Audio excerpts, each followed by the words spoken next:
We got them fancy certified sway bars and some cool ass cooling vane brakes. It's gonna be sweet. It may be a temporary solution, but this is pretty much a temporary car.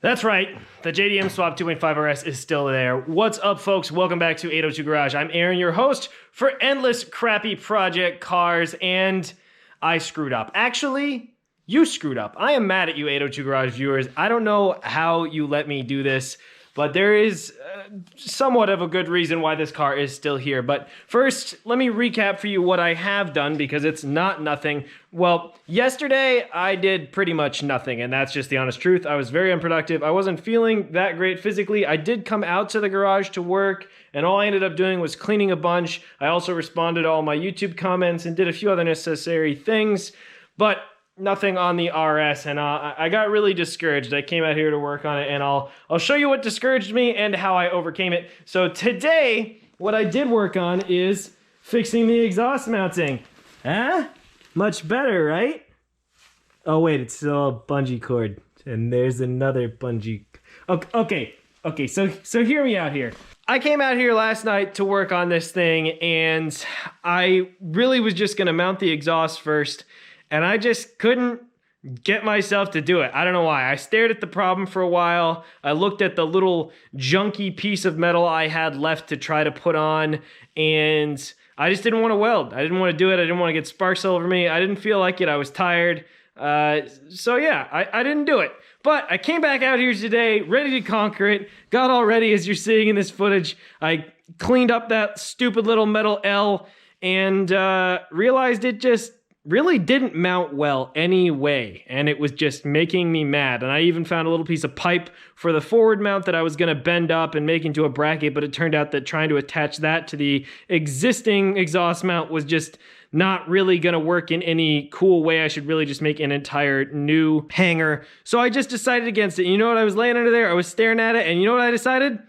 The bungee cords work fine. So I put a bungee cord around the back hanger, and I put a bungee cord around the second to last hanger, and that was pretty legit. So then what I did, because I don't want it to bounce or sway as much, is I just put a second rubber hanger on the right side of the muffler, because that's just gonna help dampen vibration and keep it stronger and everything like that. And that means there's as much strength holding up the back there as there would be if there was one on either side. So really, honestly, I just didn't feel like welding on this thing, and this is the solution that I ended up with. And then I also, well, the bumper was already screwed up, so I improved it.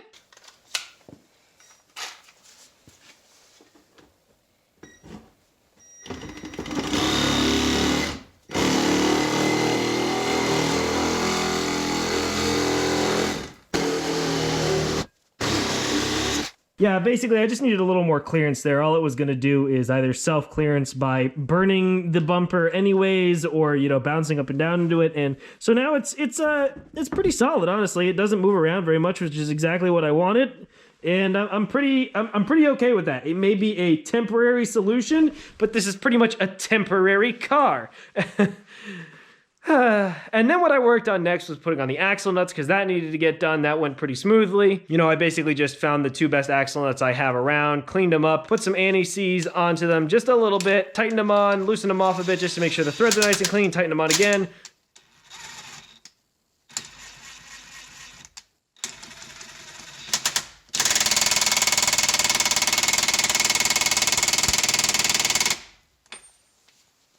Torqued him down, which went pretty easily.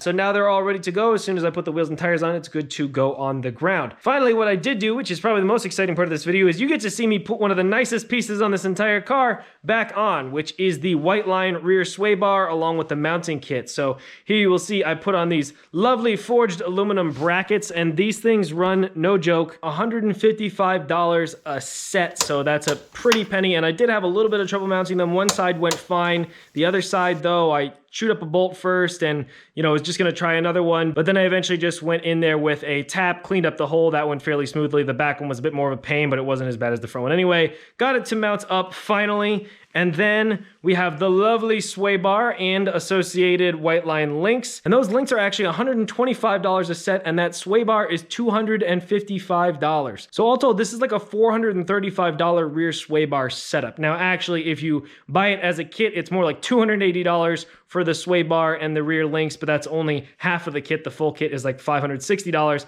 And no matter what, the sway bar mounts are $255 a set. And you can get them a little bit cheaper. Those are just the listed prices at Whiteline's website. But no matter what, this is a really, really nice sway bar setup, and I have the matching setup on the front of the car. So maybe it makes a little bit more sense why I bought this pile of junk, right? Because I did get it for a cheap price, and I will tell that story someday, but there are reasons I don't tell the story right now. Bottom line, it came with like a $700 sway bar setup, and that's not the only nice thing about the car. Plus, there's just the parts that are on the car, of course, you know, the normal Subaru parts, which are always nice to have. But yeah, I will cover all of that in a video soon. So I hope you enjoyed watching me put some nice shiny bits on this car that hardly deserves them, but I'm gonna rock them anyways. And now let me show you the other reason I'm so discouraged, or was yesterday anyways. I'm actually in a fairly good mood now, but today I also spent multiple hours putting in a 2005 Honda Civic radiator as a client job, and that's pretty easy, except the one pain in the butt is you have to take off the whole front bumper, and it's like, I don't know, it was like Honda went 90% of the way to make it easy on a mechanic, and it was like, it's fine. So you end up having to like remove a bunch of crap you shouldn't have to. I can do a Subaru radiator in like 1/5 the time. At any rate, here's what you let me screw up. I realized too, after seeing the instructions in the service manual, that you're supposed to tighten down these bushings once the weight is on the car, and of course it's going to be pretty hard to get that in there as is without weight on the car, that I torqued down all these suspension bolts, both of them for the trailing arm, all four for the lateral links on each side, and the big long lateral link bolt, I torqued them all with the car's weight in the air. Now, I am pretty sure that I mentioned to you all in a video at some point that you need to torque those when the vehicle is down on the ground. And nobody called me out in the comments. So what am I teaching you this stuff for if you're not going to correct me when I'm wrong? You know what I'm saying? How is the student going to become the sensei if they're not even paying any friggin' attention? You know what I'm saying? No, but actually, so I came out here yesterday wanting to work on this thing and realized that I needed to loosen all those bolts. I think it's 14 bolts total that I need to loosen, big ones. Put the wheels and tires on, put it back on the ground, and then torque everything down, plus those 2 more sway bar bolts. So a total of 16 bolts I need to torque. I do want to mention real quick, I don't know how crucial it is that every single one of those bushings be torqued down while the weight is on the car, but it is what it says in the service manual. I do try to show you all how to do things right, and I like to do things right myself. And I do know that at least the outer lateral link bushings will bind when you have that bolt tightened down through them, because if they didn't actually stay bound up in the lateral link, then when you tried to turn the bolt, you would always end up turning the bushing inside of the lateral link when it gets rusted solid. And that's not usually the case. They're usually basically